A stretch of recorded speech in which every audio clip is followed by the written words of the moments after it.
Hello, friends. My name is Steve, and we're here today to discuss the first four chapters of Ships of Merior, to show off my hardcover. So we have a group today. We're going to be we talk four chapters every 2 weeks, and we're doing the first four this week. Lots of hardcovers out there. So Chibi Poo, will you start us off with the introductions, please? Of course.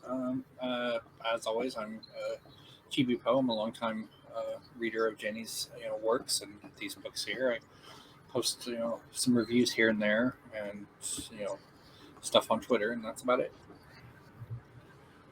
Nice.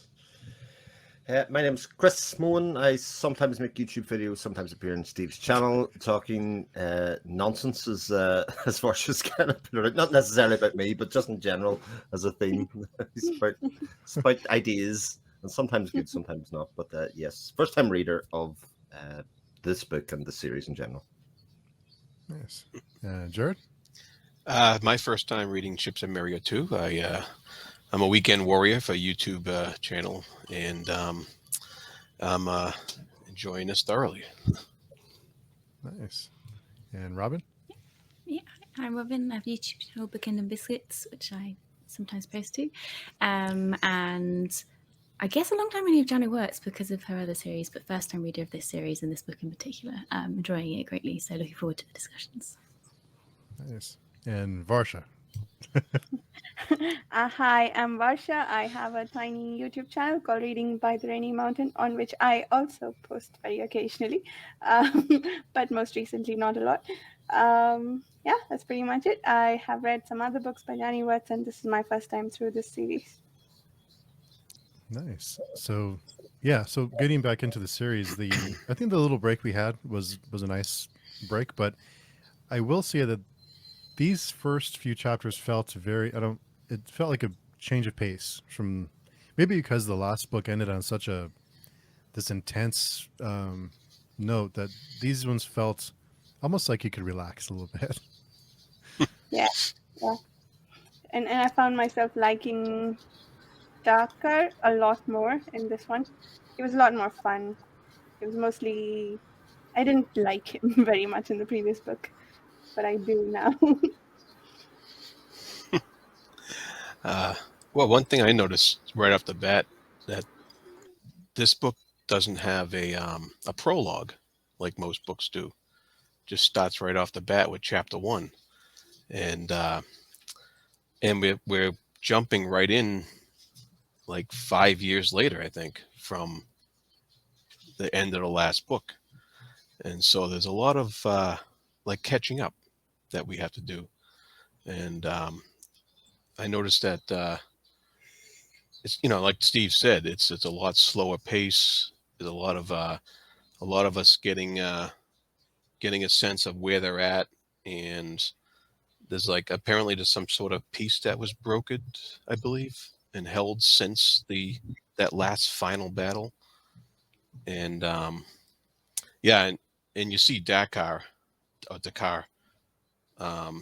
up to his old tricks, getting in trouble with drink and the law and stuff like that. So that was amusing, and it was actually fun to read on that part of it. And I was surprised at how thorough Arathon's disguise was, that Dakar wouldn't notice him at all. And that was that ties into whatever magic they're applying there or something like that, and so that was interesting to see right off the bat. It's interesting how sort of whimsical the first chapter is in some ways as they kind of go along. You think back to the previous book, so much heavy world building and lots of names, all that kind of stuff, and here it's just kind of following Dakar around at the start as he's kind of falling from bar to bar, kind of still being a bit of an oaf, still being a bit of a fool. And even by the end, when he gets himself into trouble, it's still in this kind of dumb kind of way. It kind of falls into trouble. And you kind of go, oh, dear. And there was that lovely moment, as you said, Jared, where it's like, will he or will he not recognize Arathorn, you know, and we're left there in tenterhooks as the thing, and then the line is something like it was not anybody he recognized, and you're like, oh, right, okay, Mhm. because you're thinking this is such coincidence that they've come together at this stage, especially for the most haunted man in the galaxy, so to speak. You know, Right. that he basically travels on his party, and he's like, I don't know who he is. I just know the other guy. He's famous. He's Justin Bieber.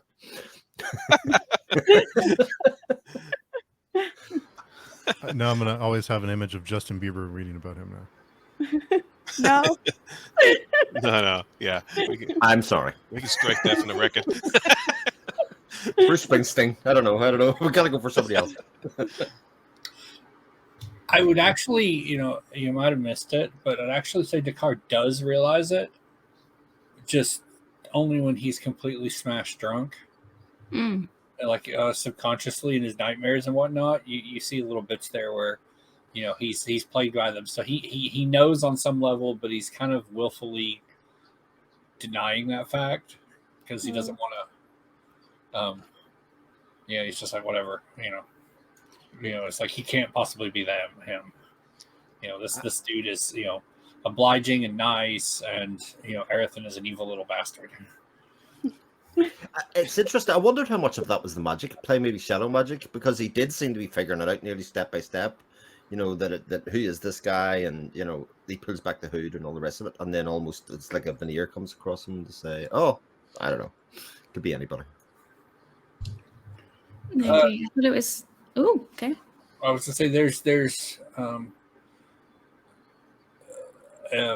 one important fact that we know from the end of Curse that Dakar doesn't know, and so that's also misleading him because he doesn't know that fact.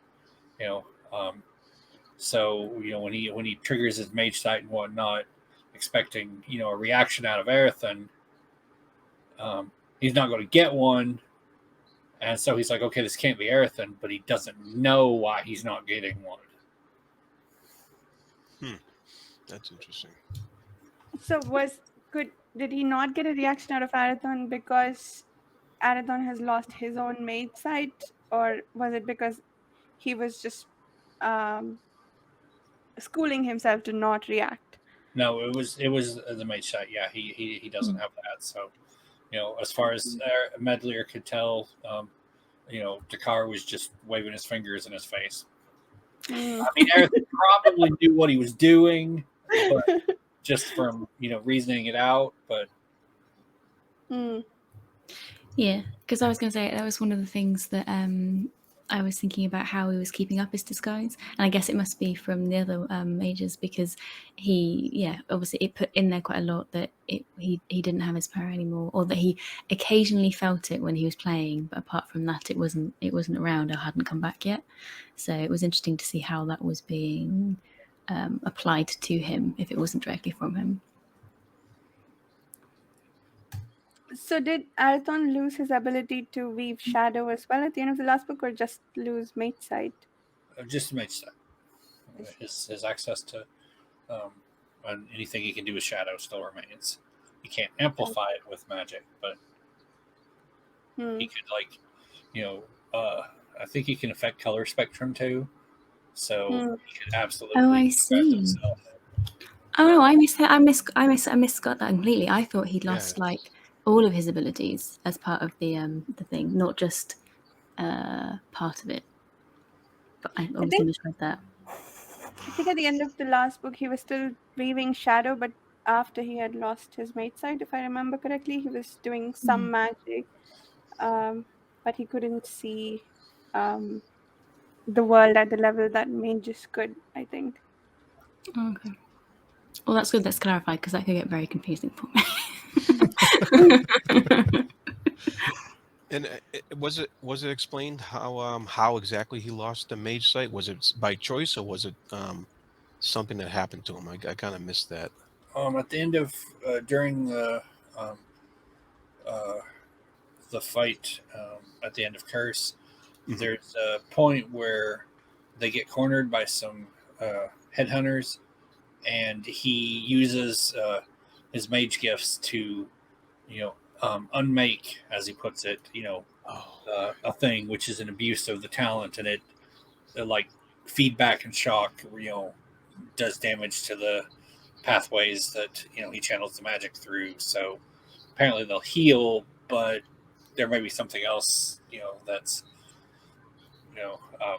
preventing him from you know using his power. So Oh, okay. And so it's been 5 years, and he's still in that state. correct. That's pretty significant. Yeah. And Layla's listening in. Spoilers are okay. I'm on page 50, and we'll catch up this week. Yeah. And I noticed like the rest of the first chapter kind of serves to catch us up what they've been up to for the past 5 years through the this section called Petition, which is kind of more about focused on Arathon. And then there's a section called Grant that's kind of more focused on Lysair. And it was kind of good to get that background, of where they all are and like what's been going on the past 5 years. So I thought that was well done.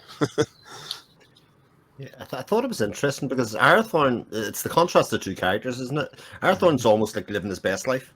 He's as afflicted by the curses as anybody else, Yeah. insofar as, but he's just living his dream.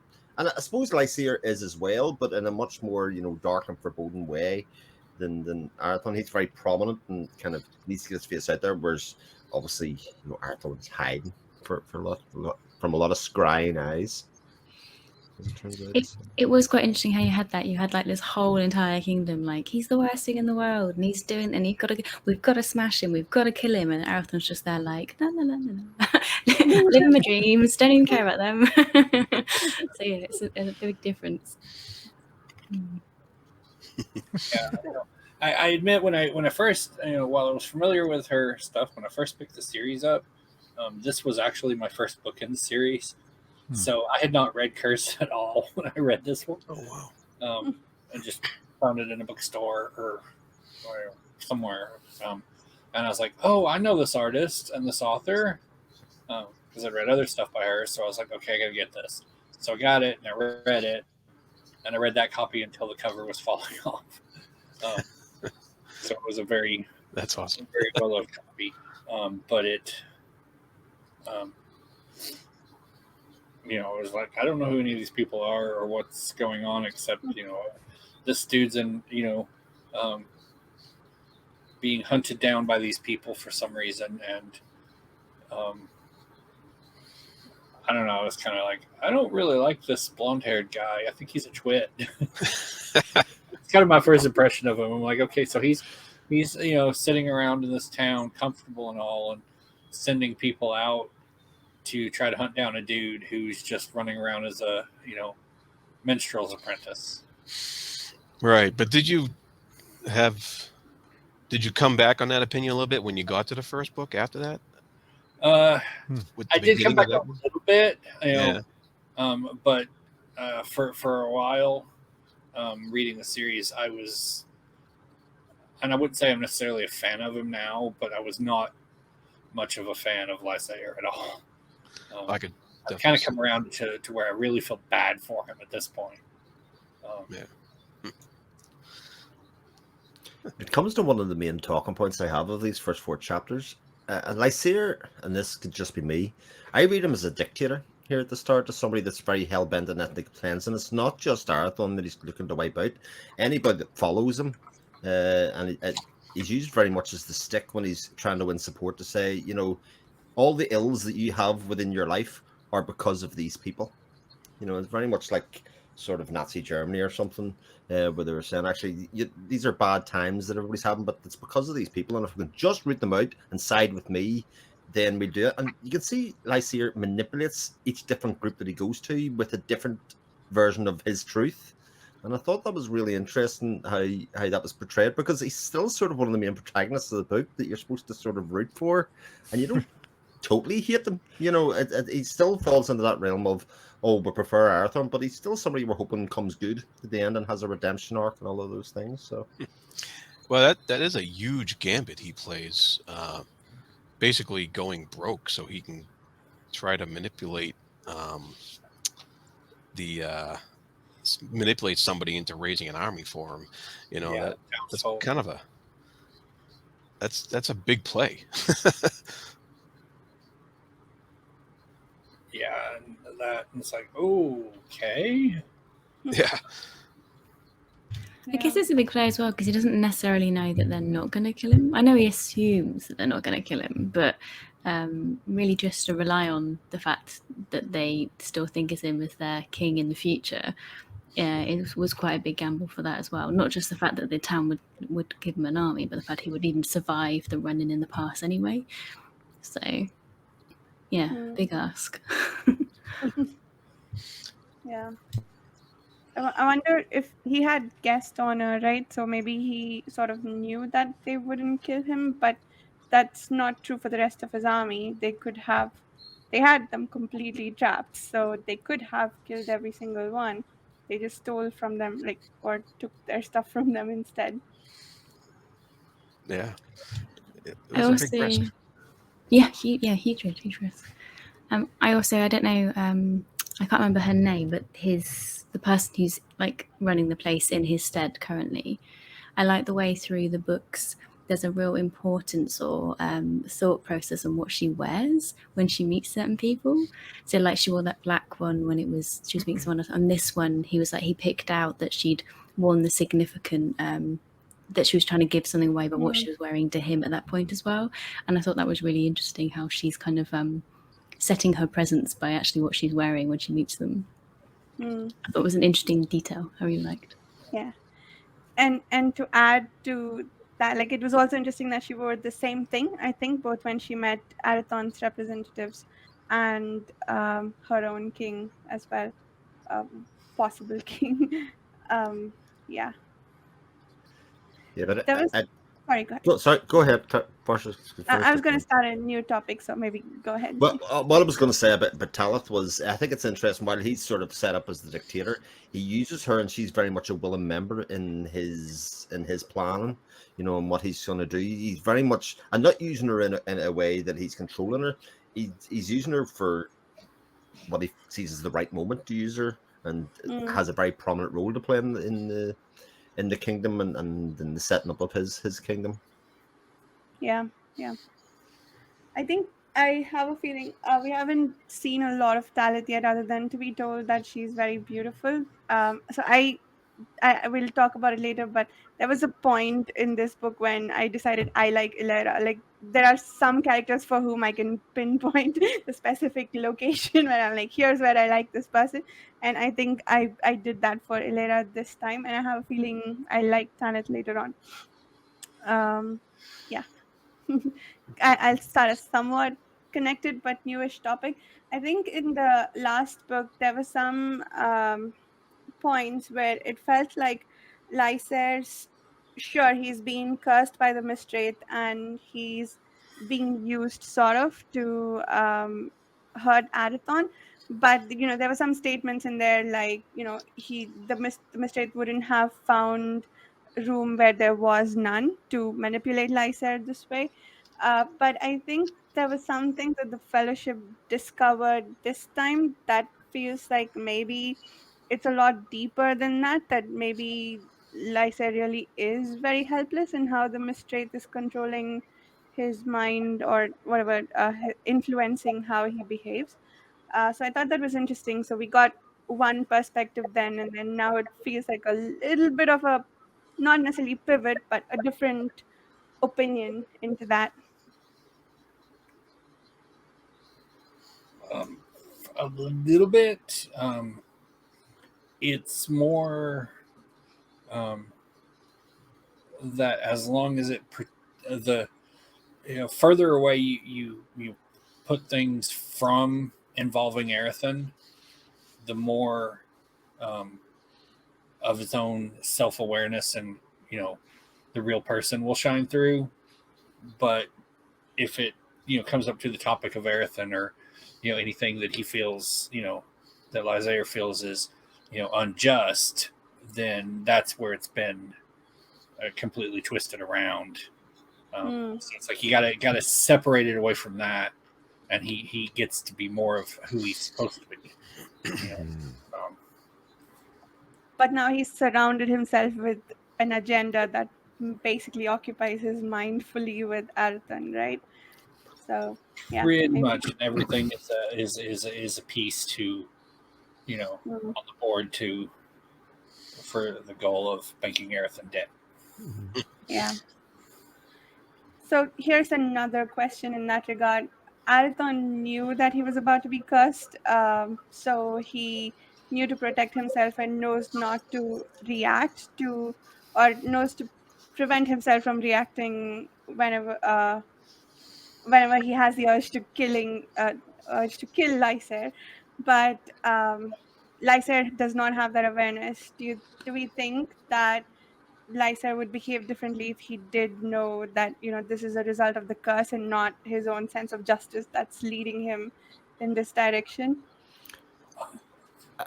I think for me, that's all part of Lysia's lack of training, isn't it? The fact that he was not attuned. He was almost like a helpless victim here, which I think is where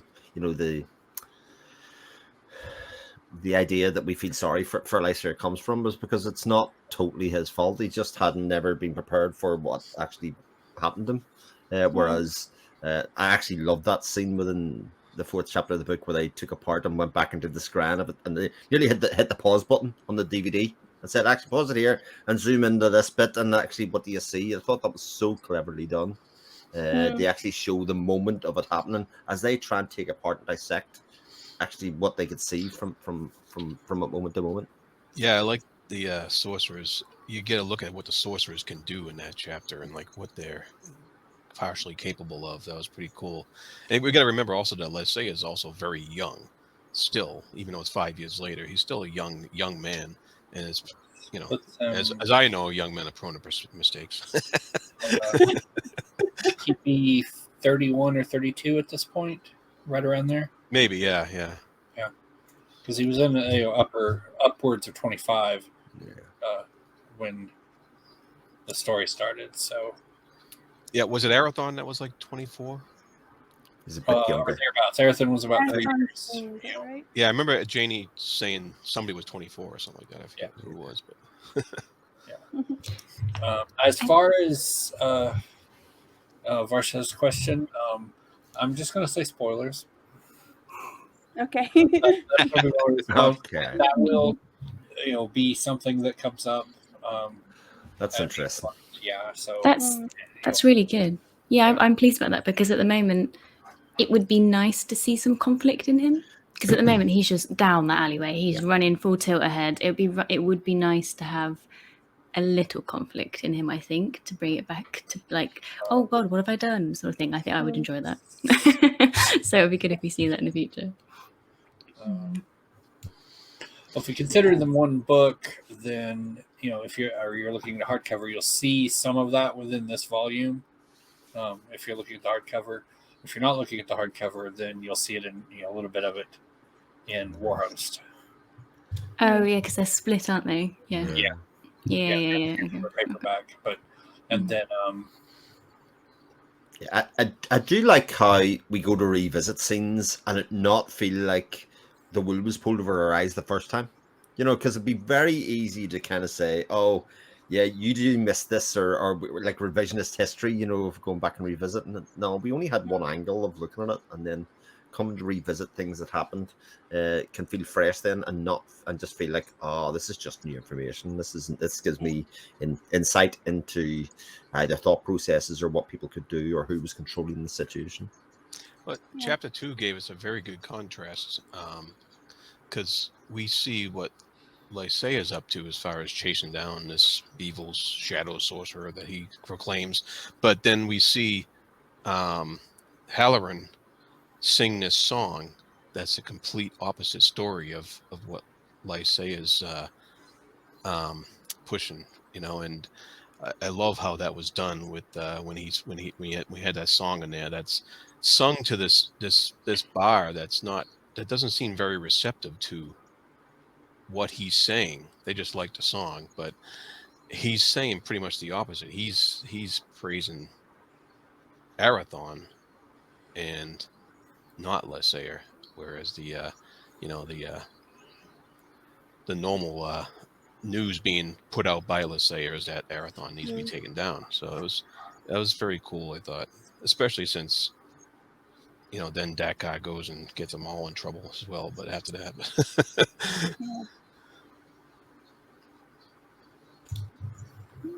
Going back to the Decker conversation earlier, I think it's in general, I think it's super awesome where I think Steve, you were saying we're getting, it feels like a different pace because I feel like, because we know the characters, we're now just getting a little bit of backfill about them. And like, it was so interesting learning a little bit more about Decker and his powers and how old he was as well. I thought was really interesting. I was like, oh, okay. He's very old. And the fact that he can do longevity and so on and so forth, like you got much more of an understanding of him a little bit. I think I'm really hoping you get more, but you get that with all the characters, and I really, really enjoyed that. I was like, oh, finally we get a little bit more personality and understanding of where they've come from and where they do things. I thought it was very well done because you had a little bit more time. Yeah. And we also see how old Halaron's getting too. It's mentioned in there that he's not going to be around for much longer. I think that's just a sense I got. Did anyone worry? Because I was like, well, if Arathon has to go be a king, who's going to be the master bard? He's going to be Justin Bieber. Yeah. I was like, oh, this is such a waste. Yeah, but did get some insight into why Dakar drinks, and why he kind of has fallen into this way of trying to dull the nerves or just kind of get away from it. But isn't it so interesting that he couldn't recognize Arathon, but actually within the seven, they know exactly who Arathon is. Like, I thought that was a really nice reveal coming out to say actually that, I wonder how long till everybody finds out kind of thing. And they're doing everything to distract from looking over there by setting things up over here and all that kind of stuff. And I thought, okay, that's a really nice reveal. We got a couple of those, especially in that chapter, where we get, I didn't know that they were aware of that or that they didn't know that, Yeah. And I think it was also interesting that Arathon sort of trusts the seven with information about his whereabouts. I mean, I guess he didn't really have a choice because Sethweir would have found out probably. But also, it's interesting that his disguise. What is it about his disguise that prevents the enchantresses from figuring out where he is? Right? Is it just that he's moving about so much, plus his disguise, that they can't find him? Are they looking essentially for his physical characteristics, or are they looking for something else? That well, they Or can't. yeah. Yeah. Or are the sorcerers like Yeah. Go, Jared. Yeah, you got it. Yeah, are the sorcerers the ones putting the wool over their eyes? That's what I was wondering about. Combination. Yeah, is that okay? Makes Like sense. it's mentioned, like in Curse, that like the casting of the curse and how it affected both Lysander and Arathon changed their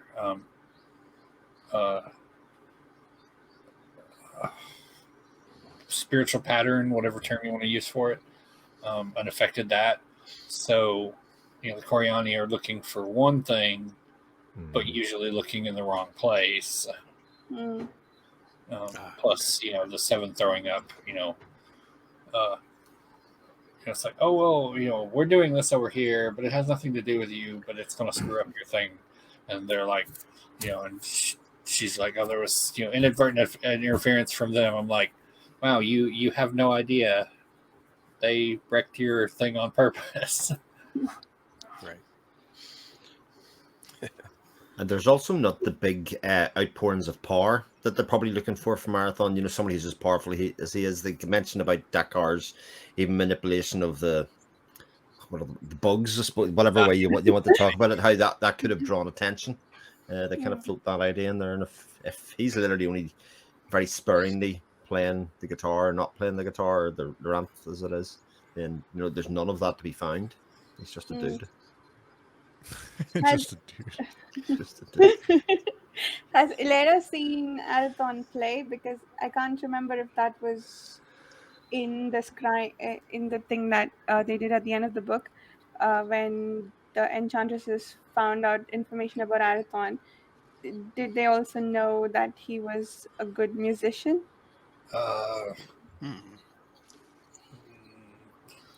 Not that I recall. Not I don't know that they would care actually. Well, I guess I was thinking about it from the point of view of like Find him. looking for someone who plays like what Chris mentioned. Yeah. But yeah. Oh, although I think it's Laura kind of says she knows who he is at his heart. You know, she can sense him just from his actions and who he is as a person, and try not to use that. So maybe she does know at some level. Yeah. Just jumping right in with just wild guesses about what's going to happen with everything. Wild, inappropriate guesses that aren't going to come true. Does anyone think that she's going to end up the what's it called? Prime? Oh, the matron, right? Yeah. Yeah, or that's going to be a route to go down, because Good it's question. it's leaning like, because the other lady's just so horrible, and they're getting a little bond on, and I'm like, is this Well, going to happen? At the end of chapter 4, there we get a peek at the magic that grants longevity. That's what they're That's right. That's what they're Crystal. starting to perform for her, and so that kind of gives us an idea that might be the future. But yeah, whether or not that's going to happen, Yeah. It's probably going to it's probably leading you that way, and then it'll be like, actually no, and I'm like, It could end up as a bit of conflict within the Coriani, though, when she does pass on. That there is a split with half the people think and half the other people think, and you end up. I have to say that whole part, actually, a lot of this setup reminds me so much of Wheel of Time. It is so on the nose. The curse is the male taint. They're hunting for the bad guy. The Red Aja are hunting for one body, etc. There's so much of it that's very reminiscent, except rather than institutions doing it, it's individuals doing it, and there's not much more character work here, and they're doing it through the manipulation of character and the manipulation of people, rather than necessarily, that's this whole body that are doing this, or this whole council that's doing this, or this whole board that's doing it. So, well, these are our favorite fantasy tropes. They are, and of course, Janie's doing an awesome job of making them really, really good for us. Well, it's that's what I was going to say. Like, it's the same kind of trope, but it feels different. Do you know what I mean? It's almost hidden in plain sight, and I think partly because we're kind of going into this quite deeply. It feels like we're thinking we're going to have to talk about this in a couple of chapters' time. What do I see? What do I think? It forces you to kind of evaluate it more than you probably would if you were reading from cover to cover. Yeah. Speaking of the end of, you mentioned the end of chapter 4, the end of chapter 1. Just feel like we're being set up for heartbreak, aren't we? With I forget her name. Teleth and Lysir. The last paragraph. Exalted and imprisoned by shameless happiness, Lady Teleth blinked back rising tears. What was Avenor to become if we built but a broader base of support for wider campaigns and more armies? She understood with a rage that drove her to hate them more fiercely. Lysir would never have peace, nor would he ever fully become hers until the day the Master of Shadow was found and run down to finally safely put to death. So I would say she's doomed. Yeah, it's like it's not heartbreak if you don't like them, though. If you don't like the couple, it's not heartbreak. It's too early. That's what you're saying, Rob.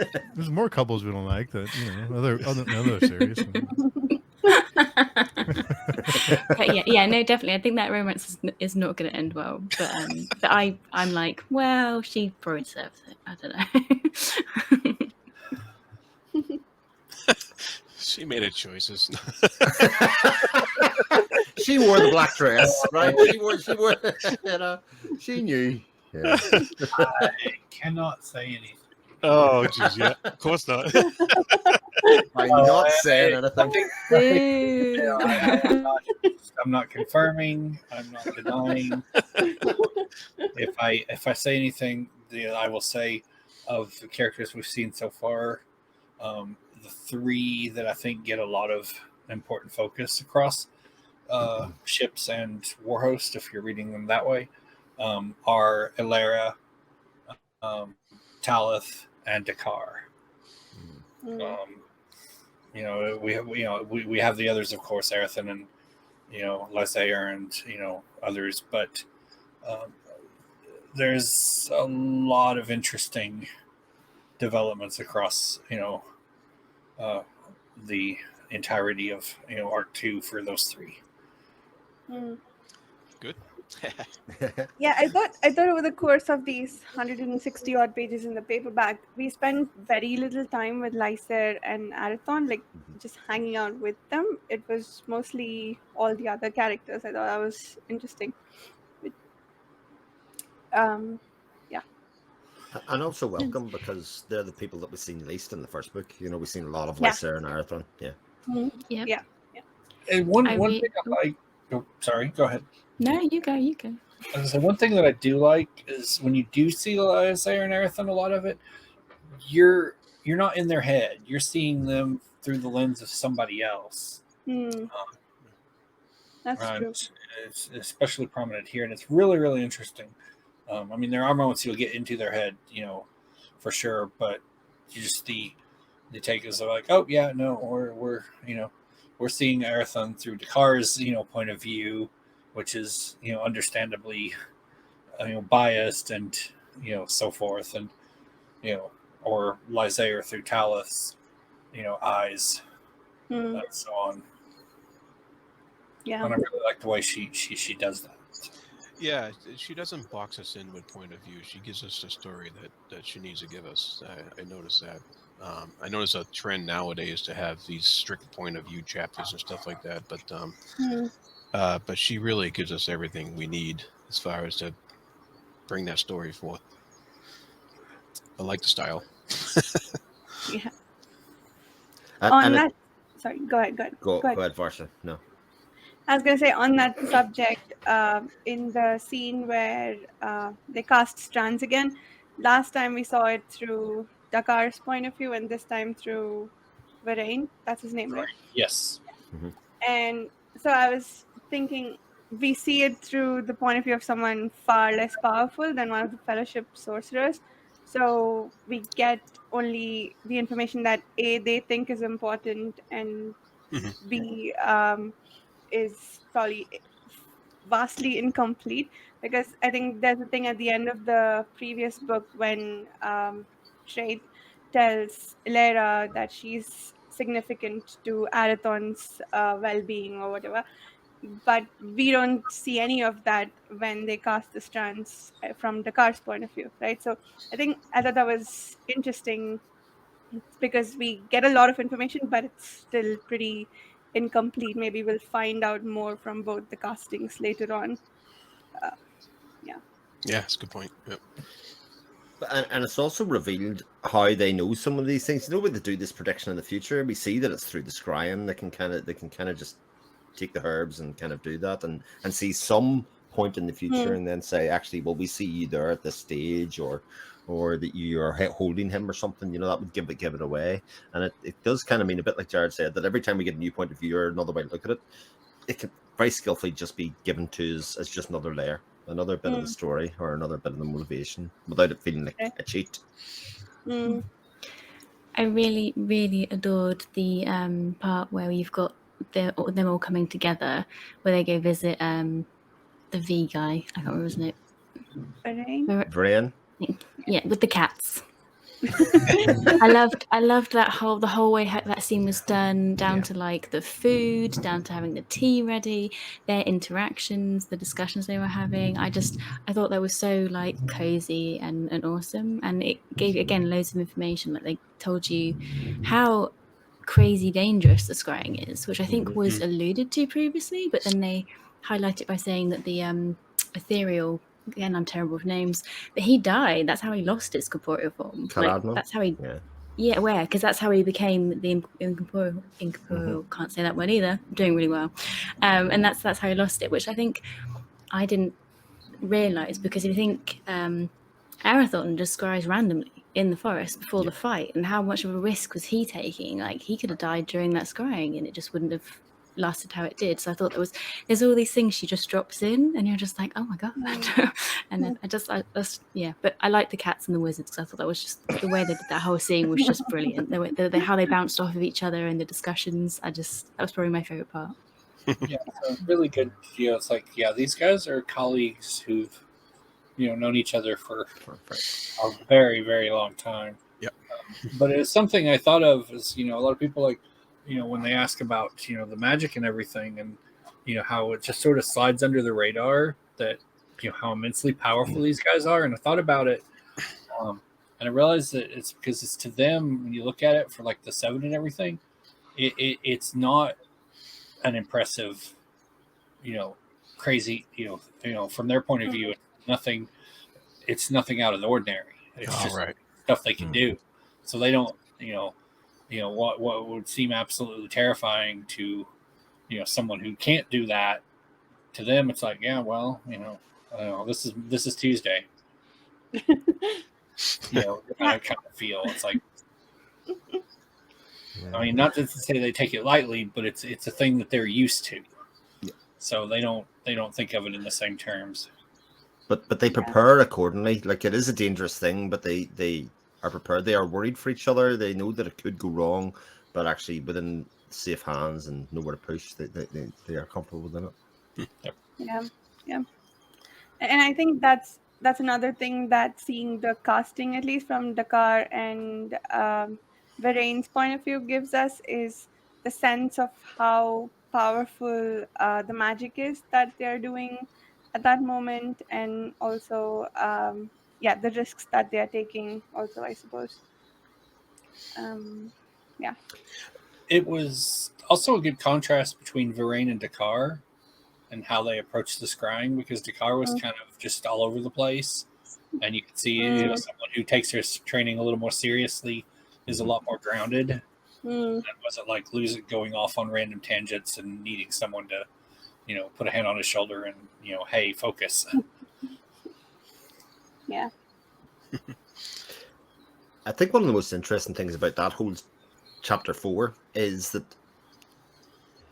the language is no less complex than it is in any other chapter, and I think it spoke to actually how comfortable you're getting with the style of writing, the use of language, exactly how easy that the whole chapter was to read within what was quite an intricate kind of scene. That there was a lot of projection. There was a lot of things happening in the present. It could have and should have probably been very easy to get lost between what was happening in the vision, what was happening between the characters, and what was happening in the present, and it just didn't feel like that. I think I felt probably more comfortable than any other part of the book actually reading that section.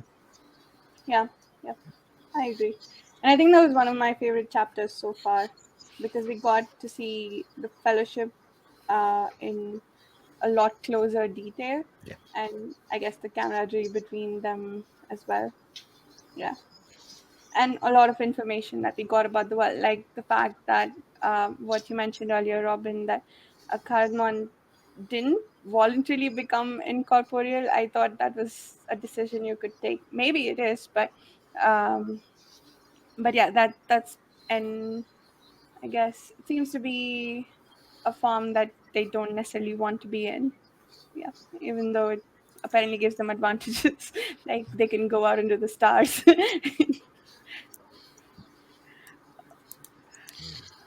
They can No, come back from it. I fully agree, because they last book, it was very much like he is just like that, and it felt like it definitely felt like some of them had just chosen to be that, like, they were so powerful that they could be that. But yeah, to know that it had been almost an accident was kind of like, oof, okay, interesting. Yeah, and the But fact that they're worried about trait also, whether or not. Sorry, go ahead, Chris. I was going to say, we were speculating at the end of Christmas Mystery whether it meant when they were incorporeal they were actually dead. It was like the next stage of their evolution, whereas now it feels like a fluid state. That they could, depending on their mission or what they need to do, they can kind of be in one or other. Yeah.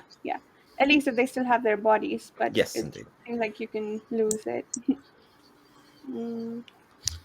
So what about the sorcerer that went out trying to figure out? So it seems like the worlds are elemental, right? Like they have specific forms of worlds. Like there's a water world and there's an ice world and a desert. I don't remember what else Luhain was looking at, but yeah, I'd love to find out more about what Luhain is up to. That was really interesting. I also had a question. I know this is me not being able to do maths and things, but how many of them are there currently? Is it 5? And then there's 4, and then there's one missing one, and then there's the one traitor one who's been put to wherever. So that's one missing. There's one missing. Davian, who's the betrayer, who's Yeah. aware. Salatus is the missing one, and then Caradmon is off doing his thing, and they haven't heard from him in a little while. He's off for trying to find the The the Paravians. unicorn people. Yeah. No, he's tracking. Caradmon's trying to find. Oh yes, information about the mystery. yeah. That was it. Oh yes. it Okay, is, yeah. So 2 people are kind of off on missions. One's a traitor, and the rest of them are okay. Thank you. I had a question about Arathon seemed to send a magical message to the sorcerers at the end of chapter 3 there. Did he get a response? I couldn't remember if he got a response to that. He hasn't received the response yet. Sethvir, before he heads off to Mirthlane, Yeah. is starts writing things down. Right. Okay. And and gives, if I remember correctly, gives Sandir some stuff to deliver to Arathan. Okay. And then in the 4th chapter in the disclosure sections, it mentions something about tapping a power lane as a means of passage. So that was another form of like powerful magic that we kind of got introduced to that I wasn't quite aware of before, and I thought that was very interesting. I think we did meet that in the last book Did we? when they went from, after they dealt with the snakes, they used that same lane to go to Rathane, I guess the first place where Arathon gets his made sight about the Paravians. So Asanda used that Mhm. Yeah, the first time to Althane, and then again after the snakes. Althane, They drug Lysair, and knocked him out, or Arathan, him and Arathan. Oh, okay. All right. That makes sense now. But I think, like a lot of the book, these kind of ideas will, every time they get used, we'll understand a bit more about them. That's the way I always feel about them. Yeah. And it's so much information packed into these things. Yeah. It's easy to miss this stuff sometimes. we did get to see it in a lot more detail in this book, though, than we did last time. But, yeah. Yeah, I often feel like with these chats, I should have a right. I didn't quite understand this. Somebody fill in the blank for me. Part,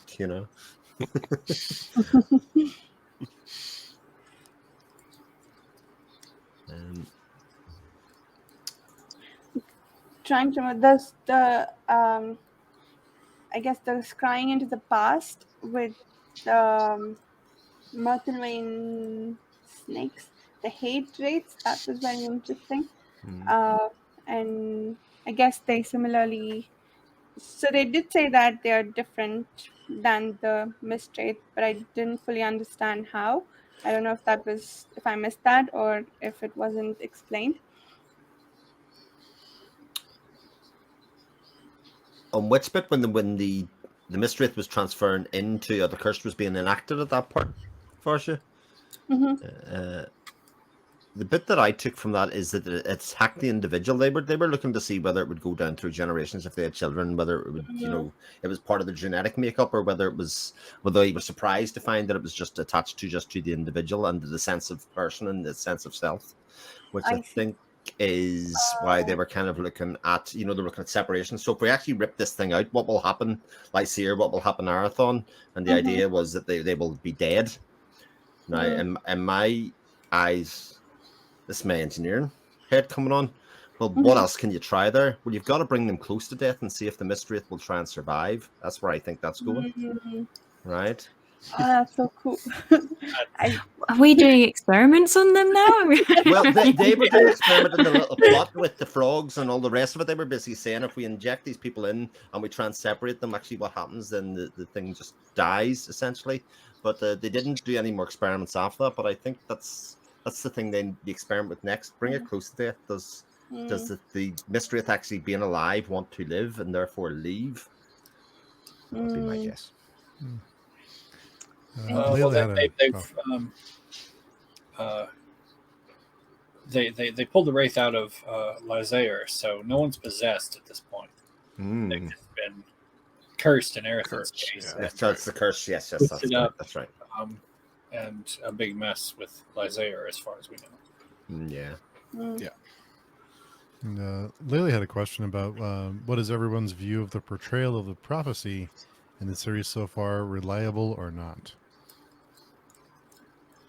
Is this the question of the unreliable narrator or not? I think it comes down to that idea of how they're getting the prophecies. Is it that scrying into the future and seeing one scene and then kind of reverse engineered from that? So in which case, you're seeing a snapshot, but you're not necessarily seeing the events that lead up to it. I think that was kind of, they could see possibly the idea that in the future, Arathon and Lysair had got rid of the Mistwraith, from the land, but actually the fallout of that or otherwise. But I think sort of in that idea, everybody's an unreliable narrator then, because it's literally perception of a snapshot. Exactly. Yeah. I think a lot of it, I don't know, how I read it is that they do this like looking forward, but then stuff that happens can change that. So as you said, it's kind of like this is one path where it could go, but if this doesn't happen, then that's not going to happen. So then the prophecy changes to something else. Like the big one, obviously, was the fact that we're going to get rid of the Mistwraith, but then the other ones have seemed to be very, very much more moment fixed. Like it could happen, but then Arathon goes and does something, and that won't happen, sort of thing. So changeable, I think, would be my view on the prophecies. Yeah. They are basically like, this is, or in like one case with the Mistwraith, it's like this thing will happen, but we don't know. We don't really know any details as to how or why until Erethan and Lysair showed up, and then they were like, "Oh, so that's it." But then they're like, "Wow, this is not something we would have done." Layla also mentions Descartes and the Fellowship sorcerers take it seriously, but things don't go as planned. Arathon claimed his royal title as prophesized, but now they are dealing with the curse.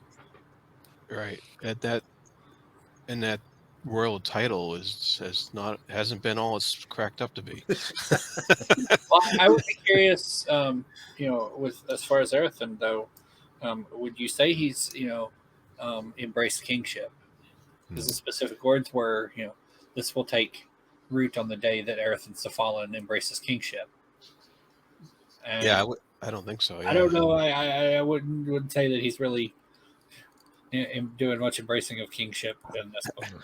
No, I'd say he's running away from it, if anything. Writing top 10 hits. But he seems to come across, like, even when Descartes viewing him,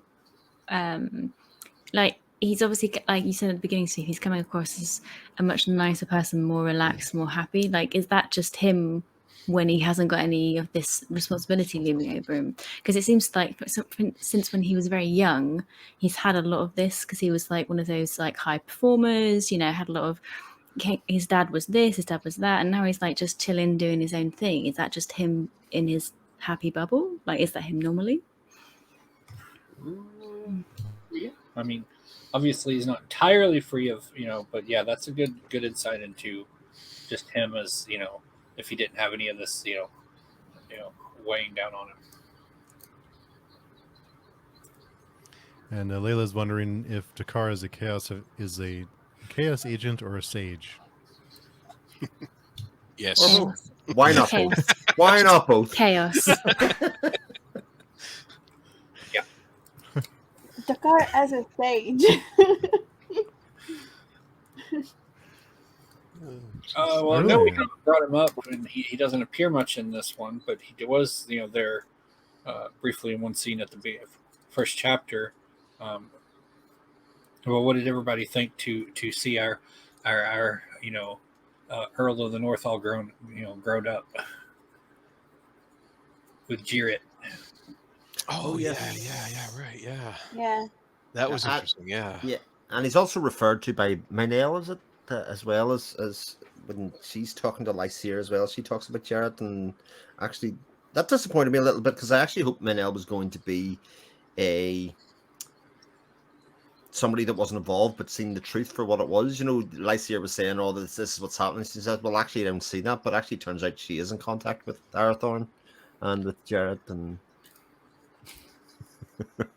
and so she is involved in it. You know, as an antagonist to Lysair and his merry band and his army.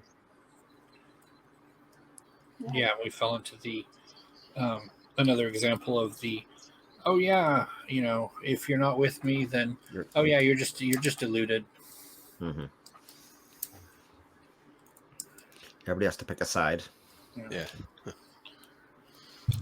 But if I'm thinking about go ahead. No, go.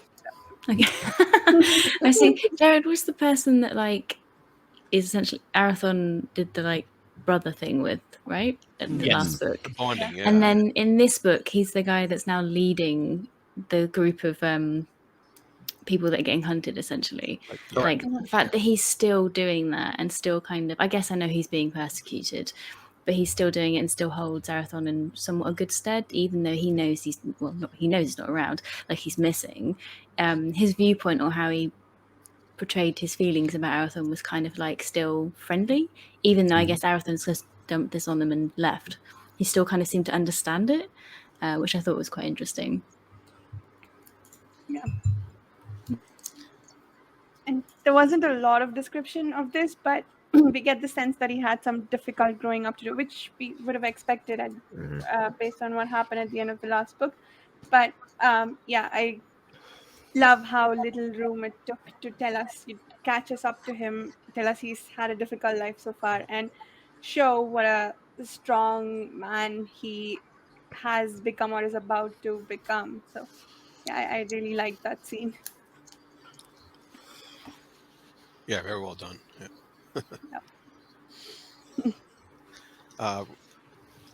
Another question at the very end of the chapter 4, you had the the little news update there. Yeah. The last paragraph there. Yeah. They mentioned something about these armory walls bearing traces of an earth witch's marks of concealment. I had no idea what that was talking about. Does anybody know? That will come up in a chapter or two. Is that something that's going to come up later? Okay, and then there was also something that mentioned about treatises on black powder. Is that like a foreshadowing of like gunpowder or something, or is that something else? It's briefly mentioned in the meeting, where they talk about Alestron and somebody messing around with black powder, and that ties into that snippet. Yeah, they're talking about it. They're kind of like, oh, he's found the recipe again or something. Like they've rediscovered it, and then they were trying for that not to happen. From the sounds of it, is kind of what I got from. So the wizards are against that, basically. Yeah. They're like, oh, he's found it again, and they're like, they have to go and do something about it. Okay. I think was what was just I got of it anyway. Something. Yeah, so that seemed just like some seeds planted for future problems here. So there is some good stuff coming. I have no doubt. Yes. Another thing that I thought was interesting is the fact that they were only aware that they were going to live for 500 years. That was it was a discovery. I kind of thought that was like a known thing to everybody from early on in Curse. Yeah. The Coriani, Yeah, but the drink from the fountain, and yeah, how the knock-on effect that had, insofar that this curse and this fight and this war was going to go on for a long time. They couldn't just wait it out. This was going to have a long-standing impact, and that obviously the knock-on effect of having Allura then have to lengthen her life as a result. Yeah, it's interesting to me that everybody's so surprised at the fact that they're going to be living for 500 years, because Dakar and Varane are both similarly long-lived, and they have and apparently it's the mage training that they receive to keep their body intact and not disintegrate and grow old. So given that Lysair and Arathon have at least that much mage powers, it seems like I would think that it's sort of a default for someone who can do sorcery. So yeah, I think maybe I'm just like repeating what you said, Chris, but yeah, it's interesting that Yeah. that everybody's so Yes. shocked all the time to hear that they're going to live for 500 years. Also, I am sure, like 95% sure, that when they were talking, do you remember when they were having a big argument with oh god, the A wizard guy? I need to Asandi? write all of these. Asandir? Yeah, that one, not Arathon, Asande. But I'm sure they had a whole massive argument, and they were like going back and forth about him having kids or something. And he was just like, "I'm not going to have kids with anybody." And then he was like, "Well, you've got 500 years, so it might end up being that way." So I'm sure he knew about it, or have I just my 95% isn't that sure. No, I'm sure there was. I'm sure there was a discussion. The Yeah. Coriani and Moriel kind of lambasts herself and her order with like, yeah, we should have realized this because where they came from, because they came via the fountain, but they had not. Hmm. And I think it's almost kind of one of those little tidbits to illuminate the they don't come out and say it, but the shortcomings of the Coriani in comparison to the Seven, because you see the Seven are just Sethvir and Asandir just casually following the strands of cause and effect, and Sethvir basically has localized omniscience of everything that's going on across the entire continent, and whereas the Coriani are just kind of scraping by, trying to draw conclusions, where the Seven clearly have this much larger and more widespread view of everything. Mm-hmm. Yeah, I think I loved when. Oh, go. sorry. Oh, I was going to say, I think, Robin, you are right that the Fellowship do know that they're going to live for 500 years, because I think when Arathon is ill at the very beginning, when Asandi is trying to heal him, he finds out that they're going to live 500 years. My point was more about the fact that, that the fact that they're long lived seems to be surprising to other people, which so far seems like a default for everyone. Um, all the sorcerers that we've met so far. So Like, you too? You're also going to live this long? yeah, sorry, go ahead now. You were saying something. I was basically just going to say I thought it was really funny when the scout or whatever came to his door to give him a message, and he took the message and then just wrote down a bunch of other things that were also in her head that he hadn't been told just at the end of the message, just for like whatever reason. I thought that was kind of interesting about how you could see, like, obviously he's just got so much going on and coming in. That was really, again, it was another kind of backfill of his power and also what he does generally with his time, because that really wasn't investigated very far in the first book. And they go, you just get that little bit extra about him and what he's doing all that time in that tower.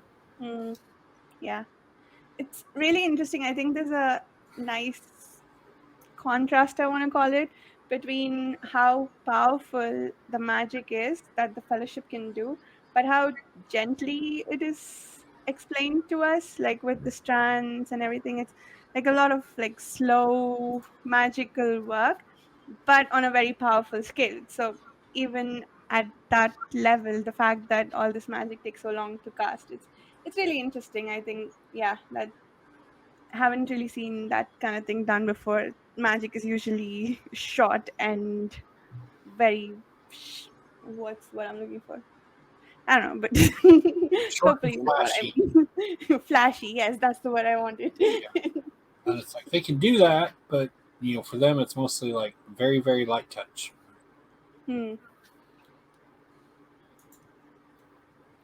It's okay, Varsha. We know it's early for you.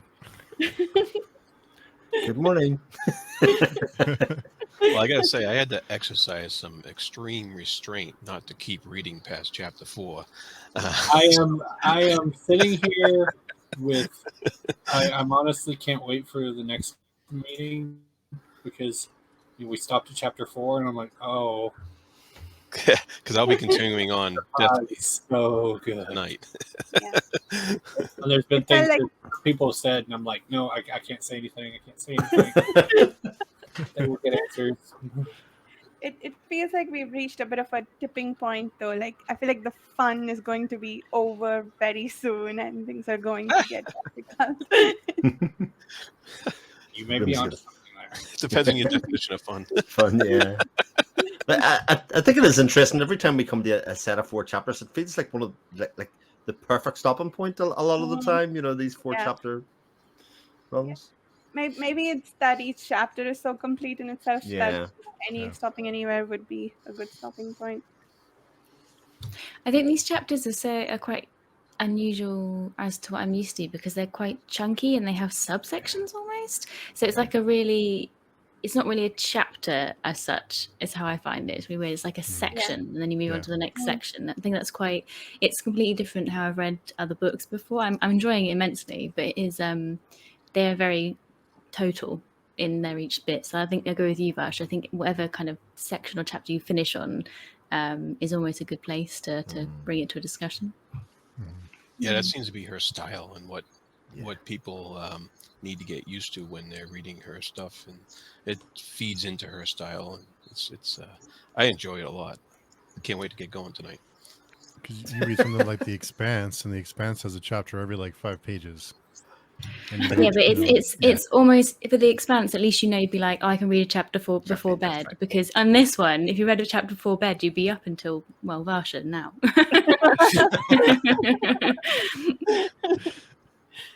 you definitely have to plan around it. Yeah.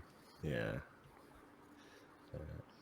I also wanted to bring up the cursed phrase from Lehane. I loved it, where he says "midsummer solstice." That's like his swear phrase. I just thought that's so kind of, even in a Johnny style, that's so beautifully written, and such evocative images for it to be kind of like a thing of frustration. That is funny. I don't know why the series isn't more popular. Just even a book and a little bit through. I mean, I do. I think there's a section in the middle of the first book that my wife's exactly there right now, and she's like, I just don't know if I know what's happening. And unless you have somebody else beside you saying you do, you know way more than you think you do. It doesn't matter. Just keep on going. I think there's that kind of feeling of, oh, I'm a bit lost. And I think once you get past that part, it's all gravy after that, because this is good stuff. Very good stuff. Yeah, no, Chris, when we were discussing this, but I'm sure we discussed it at a point, and I said the exact same thing. I was like, you're reading it, and I kind of feel like I'm really going back and I'm reading the paragraph, and I'm like, I'm still not quite there yet, but you've just got to trust it. It's just like, you've got to trust that in the next paragraph, you'll be like, Yeah, exactly. It comes back around. Okay. And I think unless you have that prompt, you kind of feel like the book's too smart for you or something, or something that's more going on that you don't understand. It's going to be really important. And I think that's partly because it all feels important.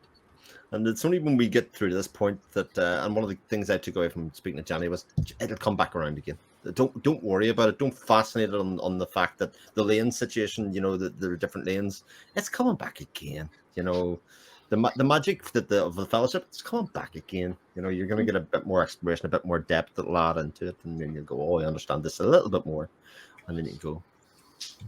Chibi, what did you feel like? Okay, because you said you read the second book first, and I'm finding this easier to read. So how did you find going to the first book later on, once you'd already know the characters and the writing style? Did you find it?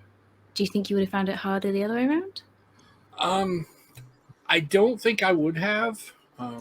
But as I mentioned, I had read other, I'd read Cycle of Fire and Master of White Storm and, several others by her by that point. So that was part of why I, saw it, because the cover art and everything struck me as very similar to Master of White Storm. And then I saw the name and I was like, oh, I'm like, I know this. I want this, because I enjoyed it a lot. Mm-hmm. And but I can see, and some of that is hindsight now, just giving it a more critical eye. I can see how people are put off by the first book in some ways. I don't. I mean, I can see why they would be. I don't entirely understand it, but because I'm like I didn't ever, even starting the second book and then coming back, I never had problems with following it. But I was a extreme book nerd, so Hobbit and Lord of the Rings very early. So Yeah, well, it's a skill to reading too. The more you read, the more skill about reading you pick up. So, yeah, if you've been a reader all your life, I don't think you would have any problem getting into this. So to me, it was like my family would used to joke that I basically taught myself to read, and then got the books that just once I got a hold of books, I was but it's a skill for life. Like for books that I can think of where I've tried to read the first in the series and I bounced off of it and didn't come back to it because I was like 15, 16. And if you've heard her talk about it, Jenny said that, this is kind of intended for an adult audience, as far as reading comprehension. So I was definitely not the intended audience, but I never had a problem. I would say that when I was younger, though, I felt more able to just go with the flow because I didn't expect to understand it all. I think as you get older, you expect to understand what you're reading. So maybe that's making it kind of harder because when I was young, I used to read books and not understand half of it and just enjoy the reading process. So I think maybe that's kind of, as you get older, you kind of want to be fed all of that. And maybe this one's a little bit harder because you've got to work for it a little bit more. Although I said we've all enjoyed it, we've all loved it, it's really good. But I think you do have to, as we said, go with the flow and then just try and slow down and go with it. Whereas in a lot of books, The Expanse actually is a good example. They spoon feed you. It's entirely different, so it's much easier to get into. I wonder if there's a thing where somebody goes, they're reading this, going, "This seems really good. This seems really dense," but nobody talks about this series. It must be crap. Yeah. I think it's like I've dropped into Reddit a couple times with my reviews and trying to get people in there, and it's like I get people viewing it, but no one really comments, and I'm like, it's kind of disappointing. I'm like, other people who've already read it, and they're like, "This is great," and but other people, every once in a while, when you get someone who just rolls it, swans in, just basically like and then they're like, blah blah blah blah blah blah blah, starts trashing the prose or whatever, and I'm like, okay, like stop hitting my favorite book.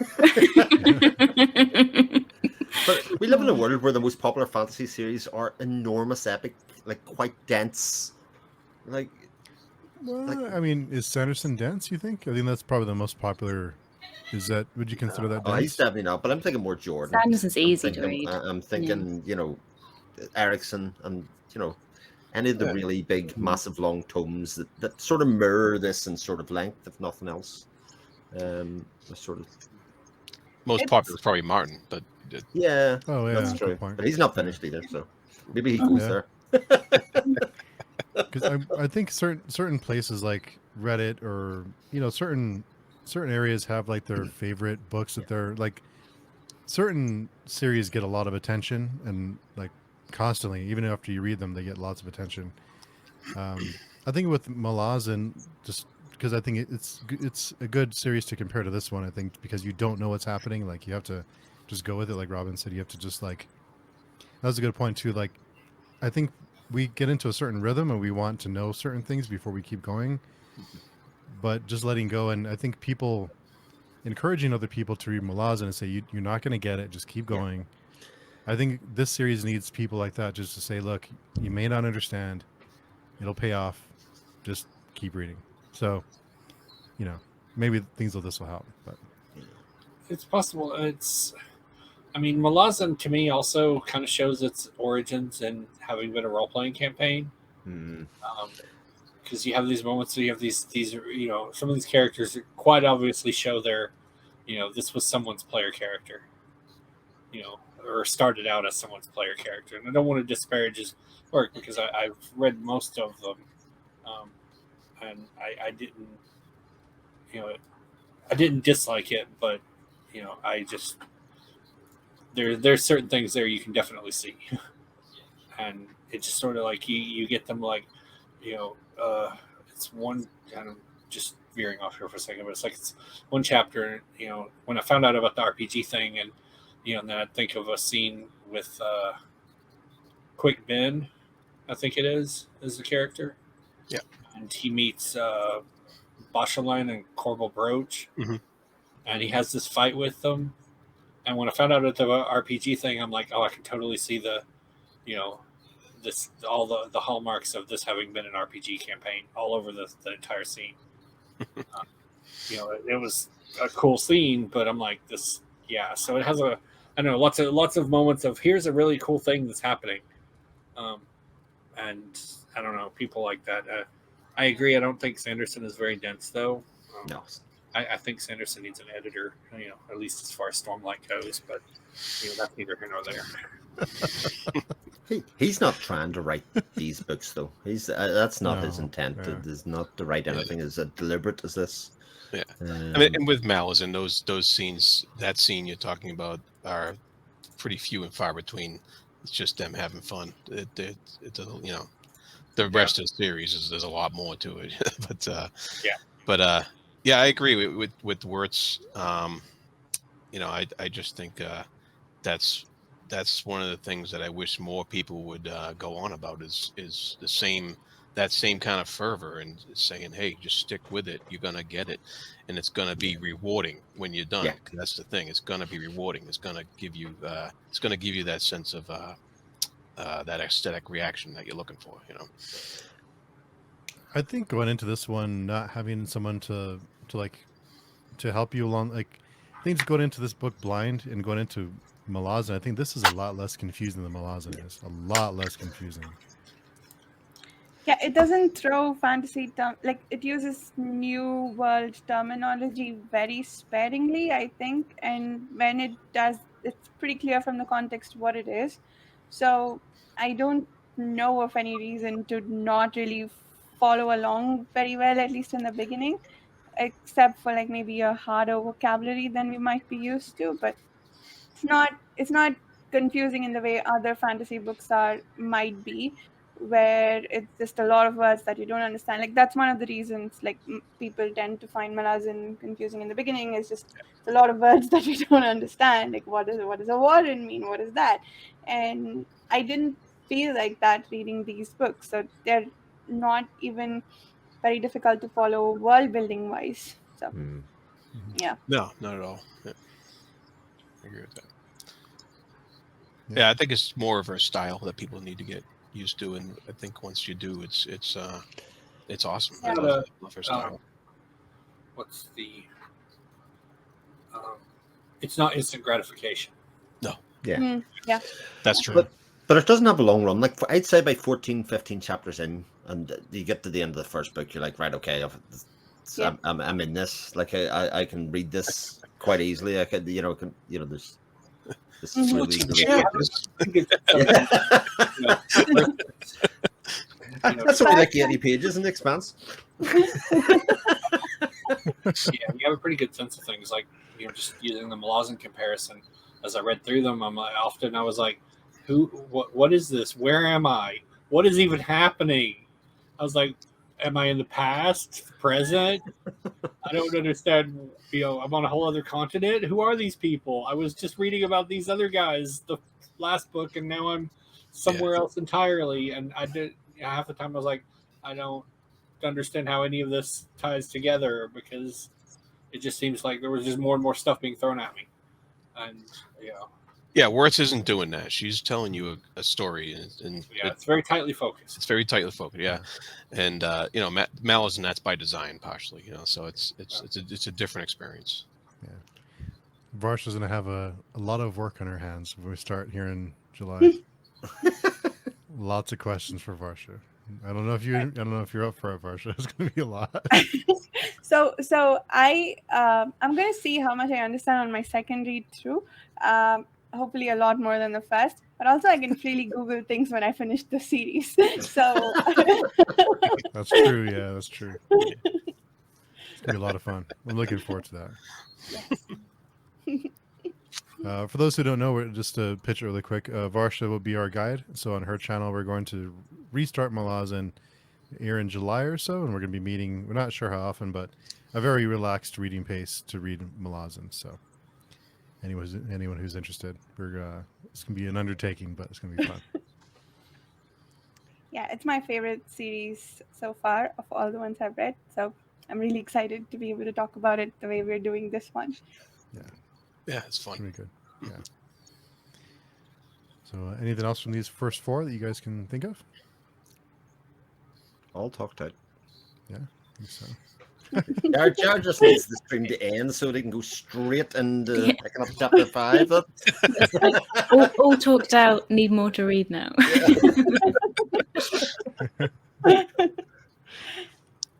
Before we sign off, Chibipo, can you tell us where people can find you if they want to get in touch? Of course. I can be found on Twitter at chibipo1 because someone had already had the without a 1, and I'm not going to try to navigate it to see if I can get the 1, without a 1 because Twitter is Twitter right now. So I'll just leave it at that. Everybody knows. I'm also on Goodreads, and I'm going to plug just very briefly here for everybody. Though if you haven't read all the way through, you might not want to watch, or listen. But Under the Radar, Blaze is going to have a podcast very soon. I absolutely don't know any dates for this, but there's probably going to be some pretty big announcements there. So, stay tuned.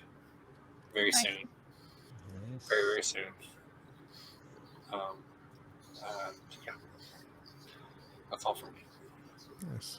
Chris? You can find me on my YouTube channel, which is just up my name, Chris Moan. You can find me on the Patreon forums, or you can find me on Twitter at 7 o'clock shadow, lurking, posting replies, liking people's posts, that kind of thing. Jared? You can find me on my channel, The Fantasy Thinker, and I'm on Instagram at The Fantasy Thinker as well. And I'm also on the Page Chewing forums. Nice. And Robin, don't plug Pop-Tarts. You can't find me at Pop-Tarts. You might find me eating Pop-Tarts. Any Pop-Tarts. Any Pop-Tarts.